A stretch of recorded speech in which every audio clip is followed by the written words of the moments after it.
Well, opportunity is all baseball players in the Negro Leagues wanted too before Jackie Robinson broke the Major League color barrier in 1947.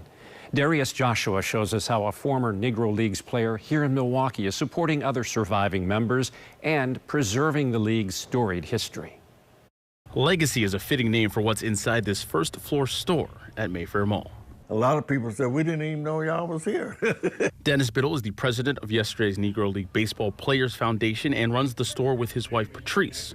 It's been a near 30-year journey for the Biddles. When it started, there was over 314 players living at that time. And most of them are gone now. It's less than 30 now, maybe a little more. And, you know, it's getting late. Eddie Robinson recruited me, 1953. Biddle is 88 years old now and a former player in the Negro Leagues, playing 2 years for the Chicago American Giants before injury forced him from the diamond. Efforts like this store have helped him share the history of the Negro Leagues. I really feel that I have done what I promised Mr. Sherwood Brewer, who started the organization, that I would do. Before he died, I promised him I would keep the legacy going as long as I could, and I have. Helping him honor that promise, Biddle has written a book about the Negro Leagues and plans to write another, sharing a history from the players he played with that he feels hasn't been told. The game where the Negro athlete has left a bright mark. This came from old men that did not get the notoriety that Jackie Robinson, Josh Gibson, and Seicher Page got.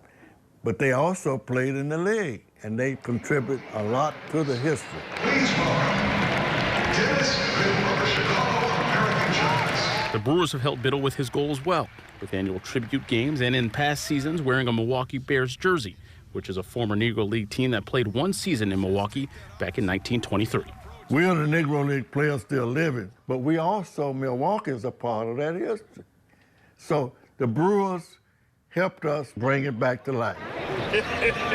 While at games, past, present, and future baseball players pass the bat, a tradition started by the Brewers to connect the generations. Former Negro League players that played in Kansas City, St. Louis, or elsewhere come to represent history. How much joy do you kind of get out of those nights where you're talking to fans, teaching some fans, and interacting in that sense at Brewers games like that? Because every time I do that, I feel I'm doing it to someone that didn't know nothing about it. That's gratification for me. We pass it down to our young people, so they're gonna know the true history of the Negro Baseball League.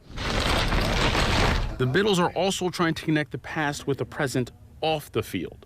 We came up with Bridging Gaps to Greatness so that we can establish a program that will preserve the legacy for generations to come. Patrice is using her teaching background to create a pilot program she calls the Art of the Game Initiative.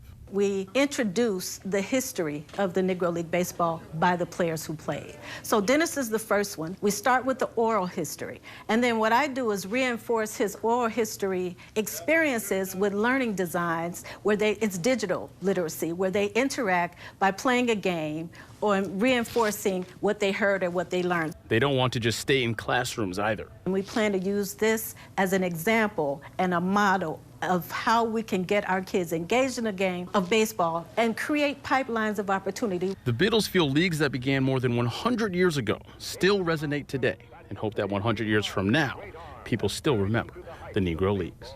I just feel gifted. I feel elated, ladies, you know, the fact that I'm a part of this.